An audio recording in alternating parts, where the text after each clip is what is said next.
பிரியமானவர்களே, நான் நலத்தோடும் பெலத்தோடும் இருக்கிறேன். எனக்கு ஆள் பலமும், பணபலமும், பதவி பலமும் இருக்கிறது. அறிவும், அதிகாரமும், செல்வமும் இருக்கிறது. ஆகவே என்னை எதிர்த்து நிற்க ஒருவராலும் முடியாது என்று மட்டும் சொல்லாதீர்கள். எனக்கு நிகர் நானே என்று சொன்ன அநேகர் படு தோல்வியைக் கண்டு மண்ணோடு மண்ணாய் போய்விட்டார்கள்.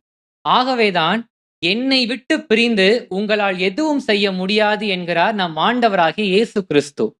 ஆம் பிரியமானவர்களே, முழு இதயத்தோடும், முழு உள்ளத்தோடும், முழு ஆற்றலோடும், முழு மனதோடும் உங்கள் கடவுளாகிய ஆண்டவரை அன்பு செய்து, நீங்கள் உங்களையே அன்பு செய்வது போல் உங்களுக்கு அடுத்திருப்பவர்களையும் அன்பு செய்து, இறை வார்த்தையை வாசித்து, தியானித்து, வாழ்வாக்கி, நீங்கள் இயேசுவுக்குள்ளும், இயேசு உங்களுக்குள்ளும் நிலைத்திருந்தால் ஒருவராலும் உங்களை எதிர்த்து நிற்க முடியாது.